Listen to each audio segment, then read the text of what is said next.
Welcome to People First Builders, celebrating leaders in construction who build success through their people. My name is Fletcher Wimbush, your host. I'm the CEO of Discover.ai, a performance hiring software helping small and mid-sized AEC companies solve their hardest problem, people. We help people first leaders install and execute repeatable talent acquisition systems that drive business results by hiring top performers, lowering turnover, and building world-class company cultures. Stick around to the end and you can learn more about how to become a guest on our podcast and share your story with the world. Welcome to the People First Builders podcast. My name is Fletcher Wimbush. I'm your host. Today, I have a really interesting guest. And I'm going to do his best to say his name correctly. He can help correct us. It's Uros Vasiljevic. I totally butchered that. I'm really sorry. Close enough. Okay. He's a multilingual global citizen. He's a former 5-year professional athlete, basketball player, I think, right? Yep. Career-ending injury. I'm sorry, but it did bring you to the U.S. and helped you start a sports academy, getting involved in real estate, opening a sales and PR firm, spending 4 years building that, which is great, fundamental skill set for any business owner, leader, entrepreneur. And you did this all without any outside capital or management, and was able to turn that into a profitable affiliate to a big telecom and SMB funds, and relentless in entrepreneur, finding niches, solving problems, and generating revenue despite any economic conditions. And today, I understand you're now the owner of Stone Building Solutions, and that is also a thing that's kind of interesting to me. But you guys revitalize condo associations, I guess. Is that a decent way to characterize it? Absolutely. How, I don't even know where to begin, but tell us, like professional basketball player, tell us a little bit about that journey and maybe tie that back to some of the things that you've been able to do in your career, like any lessons there or any, takeaways from that experience and how you've been able to apply that to some of your business and entrepreneurial stuff. Such a great question. And I want to start by thanking you, Fletcher, for having me on this podcast. I'm excited to be here, have a nice conversation with you. Gosh, I don't even know where to start. To your point, sports brought me to the States, right? And when you're growing up, I'm an immigrant. Obviously, I came to the States when I was 17. Nice. And born and raised in Macedonia. Also, my dad's side of the family is in Montenegro. Like I mentioned, small bulk, Southeast European countries. And basketball brought me here. I was on a national team in Macedonia, which is obviously, 12 boys from the whole country. Invite all. That's big country for professional basketball player, or that big region, I should say. Lots of talent. I do agree. Lots of great genetics, tall people in general, and coordinated people, right? Anyways, came to the States and basically finished my high school education, 1 year of high school in Maryland. I was able to, the whole point and the goal was for me to get recruited because my parents couldn't afford a U.S. institutional, college for 4 years. Yeah, not cheating. Definitely. Even at that time, I'm not that old. Yeah, it's been time since college. And, I did that 4 years. I was a student athlete, one of the best privileges in my early life, to be able to, have 2 games a week, study, go to class. I also had a job to support myself in between classes and practices. Wow. And so it was, college was jam-packed. And for me, it was a little bit different than like your typical, I just, went there and had a lot of fun. For me, it was a lot of work. Yeah. And that was the early signs that, I'm really going to have to kind of keep on this trend. And I felt good about it. And then, listen, I'm 6'6". I was a 2 guard for people who know basketball. I was a little tough 2 guards, a little bigger for my position. And people kind of didn't know what to do with me. So I ended up going back to Europe, signed with an agent. And then basically it was like, look, I can start putting into some tryouts, into some opportunities and pro camps. And that's what I did. I ended up getting signed the first year. And I was like, okay, I guess people are dumb enough to pay me for this. No, it's a great that's a great opportunity. I imagine a lot of fun. Yeah, lots of fun, lots of work, and then I ended up getting signed for 4 more years. Like you mentioned, unfortunately, I had a career ending. I had a double tear, ACL, MCL, and a partial meniscus. Wow. Uh, Surgery, 14 months off the court. Was able to recuperate and get back, but I was never the same guy, never the same player. And at 28, which again is very, very young for basketball, it's kind of like that prime time. Yeah. I had to kind of hang him up, and Mm. I decided to come back to the States. My dream, my goal was to open up an academy for sports, for both, boys and girls, co-ed, and kind of have classes, schoolwork, but also actual teach the sport, do the theory of sport, not just, y- you know, The strategy and the gamesmanship that goes on in any sport, really, right? quite frankly, the U.S. is a lot more physical, right? It's a lot of one-on-one, two-on-two. If you're a natural sort of specimen, you end up dominating, but you don't have anything here. You don't really understand the game, right? So that's why you get these, white there is actually called a Kirk Europe that, the Luka Doncic's of the world, and they're able to just dominate physically players, right? Because they really actually know it. Is that like they're really ingrained that strategy, component, the game part of it, and obviously big, talented, athletic people, but still that's their competitive advantage. Then why so many of them come and they're imported here to the NBA. Exactly. So, that was the goal. Unfortunately, California, I did what I could with my savings from basketball. Started a little bit. Funding wasn't optimal. Obviously it's very capital intensive to start an academy, and not just the real estate part of it, but everything else. And I ended up opening a smaller firm, a PR firm that had a digital marketing kind of office, and we also had a cold calling office, a call center, if you will, where we were connecting small businesses with some authorized vendorship and telecom and things like that. And that was, gosh, that was a great experience, because when you think about, like, okay, I have no other investors, no partners, I really got to bootstrap, and that's what I did. We ran that for almost 5 years, 4.5, almost 5 years, and I decided, I like to kind of save some of this earnings and money, but California was not necessarily the most ideal location for that. It was very expensive to run. Yeah, yeah. To staff a call center in California, not cheap. That's why there's were no call centers in California, by the way. We also we had 5 or 6 guys on people on digital, and that was all W-2 full time, 40 hours a week. So Mm. for me, it was, I decided I'm going to move to Florida, and that's another story. That's where I met my then girlfriend, now wife, Tara Stone. She had a smaller kind of claims practice for insurance claims for damages Okay. on property, and it was really a practice. It was 5 or 6, but very experienced. Okay, people that have been doing that, kind of small but mighty, Yeah. and we kind of joined forces. I was like, look, you need lots of branding, lots of marketing. Sales could use some help. Uh, Kind of the external presence is what I specialized in before, and I was always I good at it, attracting some people, some capital and stuff like that, and opportunities. And as we started getting serious, on a personal level, becoming a really a strong relationship, and nowadays we're now married, and Yeah. so it's really, really well. We started growing the engineering part. We said, look, specifically Florida is not only going to need damage claims adjustments, but they're also going to need engineering safety inspections and reports because of that tragedy that happened in 2021. So, and all companies on those. So it just made total sense to expand and open up And then you do the construction management side of it too, then? So it's end to end, like, okay, hey, there was a bunch of damage due to the storm, wind, flood, whatever, hail. And so then you go help assess and help the property owner get the money, the insurance money that they need in order to properly rebuild. You then engineer, design the rebuild, and then manage the execution, the construction management side of rebuilding it, or no?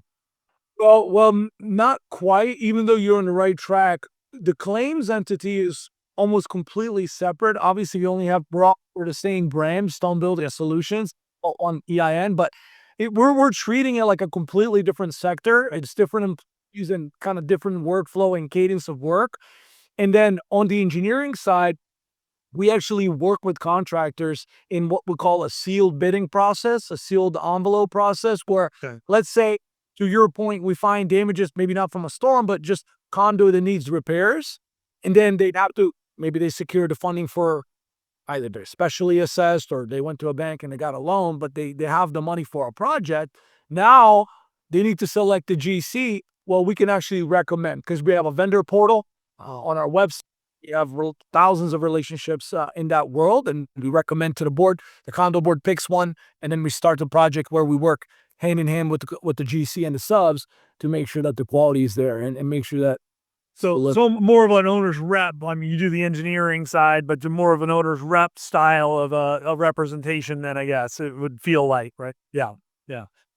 And so whether that's a retrofit of an older 1970s condo facility, building, or whether it be storm damage, either way, I got a project I need to redo the outside or redo the balconies or the roof or whatever you guys then. Well, the damage side, to your point, is we do CD, construction defect lawsuits, where a lot of those things are popping more and more rapidly in Florida. I want to say more frequently is the word. Yeah. And actually do the forensic part, which Oh, just basically for analysis, right? We go on site, we analyze the whole thing, do a full estimate report, photo narrative, et cetera. super, Yeah. yeah, super interesting little niche you found yourself in. And I could see hopefully people will go to your website at some point, but I could see the marketing touch. I went to the website and I watched the video. I was like, wow, that's a really great video, client testimony. So anybody watching this, if you're a construction firm, an engineering firm, like take a cue from these guys, then like that's a great way to make a first impression with anybody coming to your website. And I imagine, whether they're coming organically, seeking you out, and I imagine in many cases they're not. Your website is a business card, so hey, go check out my website, hear what my customers have to say. Not that it shouldn't be a lead generator for you, but in many cases it's not. So just be a really world-class business card, which yours is, and probably more, but I'm going to just point that out.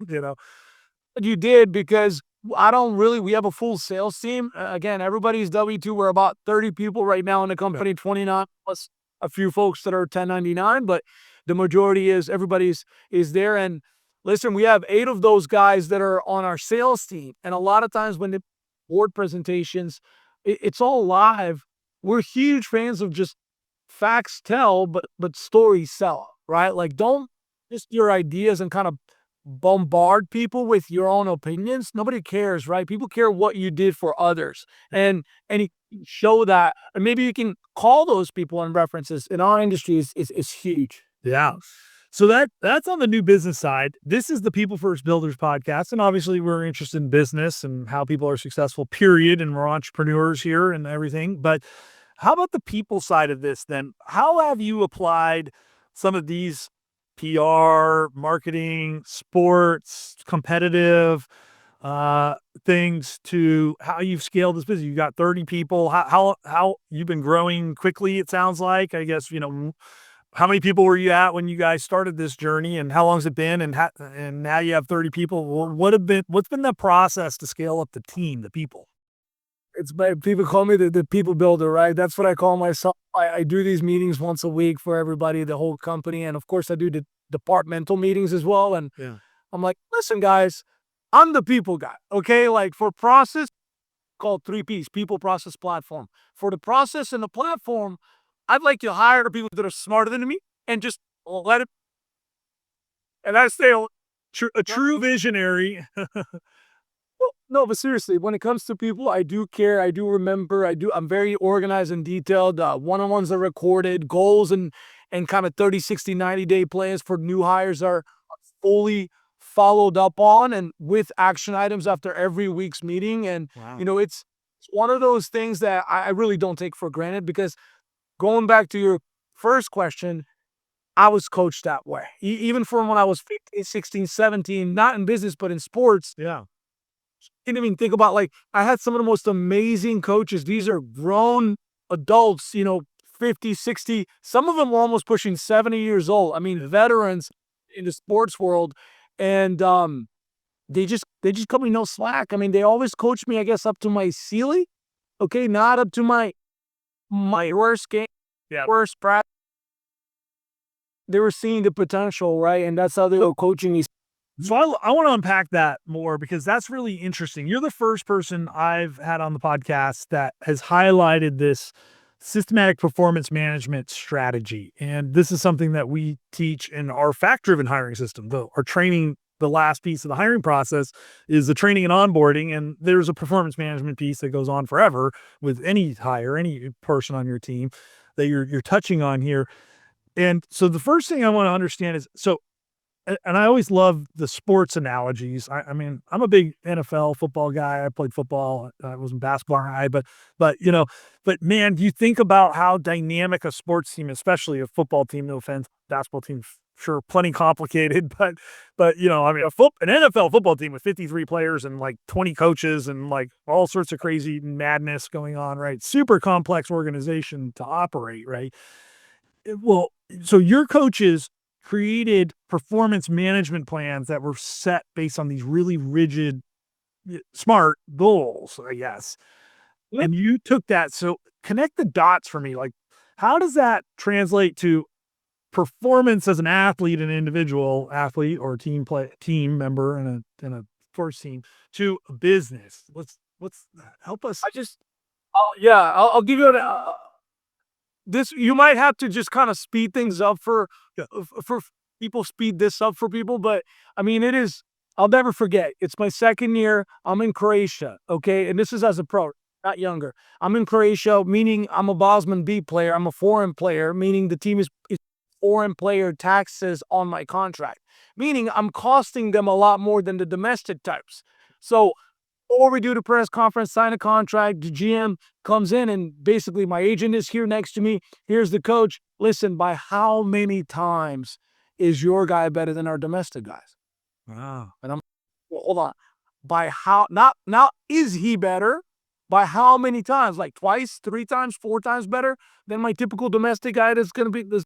And so fast forward 3 months later, morning workout, they call them optional, 9 a.m. It's all skill. It's not 5-on-5. It's just skill work. Okay. I rolled, 3 minutes late. I don't know what I was doing. Maybe I was doing hot, cold therapy on my knee, whatever it was. 3 minutes.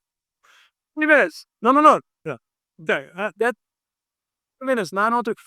Nothing happens, no nothing. End of the month. We got paid monthly. And back in the day, you get a nice pink envelope and the assistant comes in, gives it to you, and that's your salary, right? For the whole month. Sometimes there's the bonus, blah, blah, blah. I open it up. It's 30% lighter. Like a third is missing. So I'm like, hold on a second.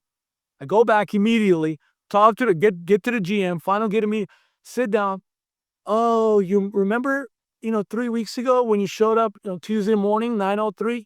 Yeah, every minute is 10% of your monthly salary. To your optional workout. Optional workout. That's it. It's grown men.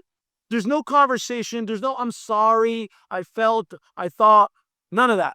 The world basically, to fast forward for your viewers, right, is the world really doesn't care about like what you think or what you feel, right? The world is you on results. And I learned that very, very early. And when it comes to kind of marketing, branding, sales, right, really recruiting, bringing new into your organization, no matter what you do, is, to me, I'll give you all the tools.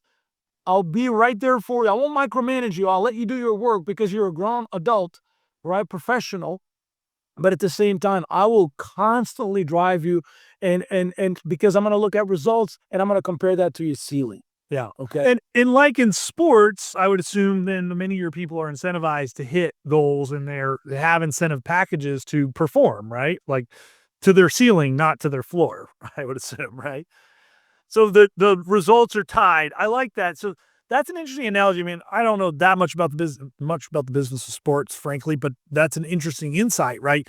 And it makes a lot of sense. I mean, we see how big these contracts are these sports players get. You hear about them, right?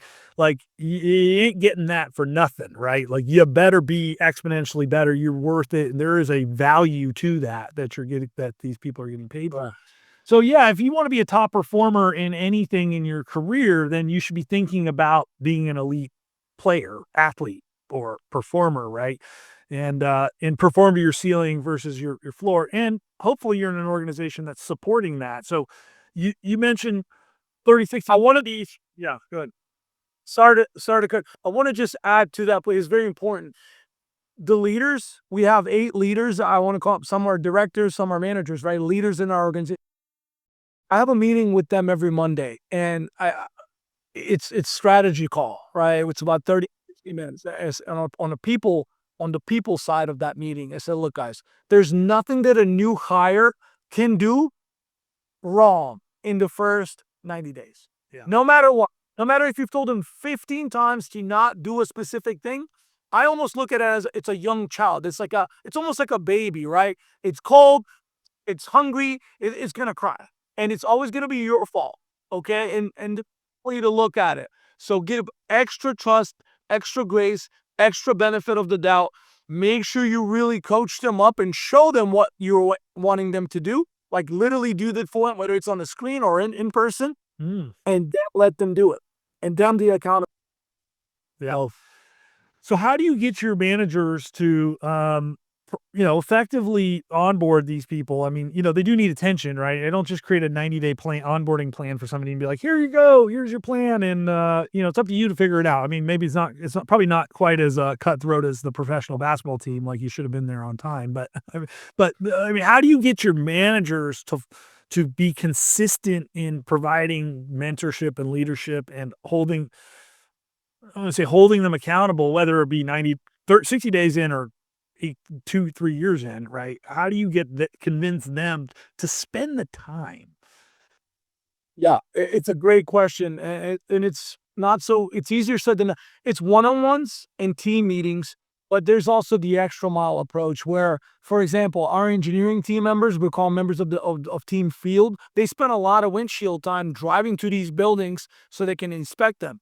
So to somebody like Kyler, for example, is this young gentleman who's our team manager, is growing to be a leader. I'm like, Kyla, take the time on your drive. Find something, connect with people a little bit more personally so that these one-on-one sessions and these team meetings where you do have the platform because you speak and you coach and you train, they don't feel so like, well, here's Kyler again, going to teach us about something. Oh, wow, Kyler called me to check up on me. He called me to, like, is my workload getting a little heavy? Do I need a hand in a field inspection? Do I need a site report? Like, that's what's going to buy you a lot of faith and trust with people. And so that come team meeting time, they're going to go to war for you. Yeah. And I used to do that I used to be in the commercial dish machine business. That's a whole story, but I had a lot of windshield time as a leader and like I'm driving home, I had an hour commute back to my house. I'm like, I call my top sales guy or my service manager and we would, unpack and we would just, and, they'd be on their ride home too. Right. We'd be in our cars, like driving home and we chat about lots of things, but we'd have these more unstructured times. And then of course we have those weekly, monthly, meetings that are very structured on here are the goals, what's happening on track, off track, how can I help, those kinds of things. But I like that you emphasize, we're going to run out of time here, but I, I believe that many people hire great people and they fail them after they hire them. So part of our belief system is that the training and onboarding and performance management, the ongoing piece of this is part of the hiring process. So that's part of our philosophy, right? The hiring process is not over just because they showed up on Monday. It's over, like 3 years from now. Well, probably at minimum 90 days to a year, really, and I like that you point out that, they can't do anything wrong. They can do no wrong. Now, that's probably maybe a little bit, there's probably a few things they could probably do terrible and they deserve to be shown the door. But, but no, I'm a fan of making fast decisions. I mean, if they show up in week 1 and there's just like, this is not going to work, then let them go. Like, let them go find someplace they can be better at. But no, generally speaking, rookie mistakes should be forgiven. And I think that is often overlooked. And I think it's often overlooked how long it takes to get somebody to full production, right? So leaders overestimate. And so they start hammering people in month 1. And it's like, boy, they barely know where the water cooler is at. And you've done nothing to support their journey either. Like, that's not really, you've just set everybody up first for failure, right? Yeah, absolutely. I couldn't agree more. Have you coached him? Oh, so and so did so and so, and we've already talked about that. And okay, but how many times did you coach him? Yeah. Well, I came up once, twice. Are you Still, doing a weekly one-on-one with them? Oh no. right. I hear you. Yeah. So I'm really glad that you came on to punctuate that point. Look, how can people get in touch with you? Okay, so our website is number.com. Personally, with me is just my first name at stonebldg.com. So it's going to be UROS at stonebldg.com. My personal cell phone, I don't care. You guys can have it. It's 617-9780. Say it one more time. It cut out a little bit. 619-627-9780. Nice. You are San Diego, baby. That's my area code too. So, uh, look, all that'll be in the show notes, guys. So, like, you don't have to worry about getting all that in there. But yeah, if you're interested in learning more or chatting, I imagine you'd be happy to chat with folks. And obviously, if you're have an association and you've got some major repairs or minor repairs you need, obviously you're the guys to go to on that. Awesome. I really thank you for coming on. I love your energy. I love your story. I wish we had more time. Thank you, everybody. Check out Uros here on with the info we'll provide. Thank you so much for listening to our People First Builders podcast. If you're a successful construction CEO and would like to tell your story on this program, please visit our podcast homepage, FletcherWimbush.com/peoplefirstbuilders, or check it out in the notes below. If you got something out of this interview and would like to share the episode on socials, we always appreciate that. Just take a quick screenshot with your phone, text it to a friend, or post it to the socials. If you know someone who might be a great guest, tag them on social and let them know. And don't forget, #PeopleFirstBuilders.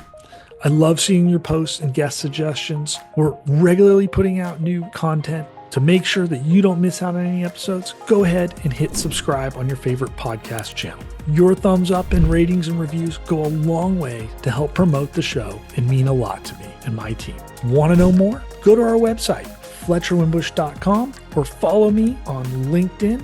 Thanks for listening, and we'll see you next time.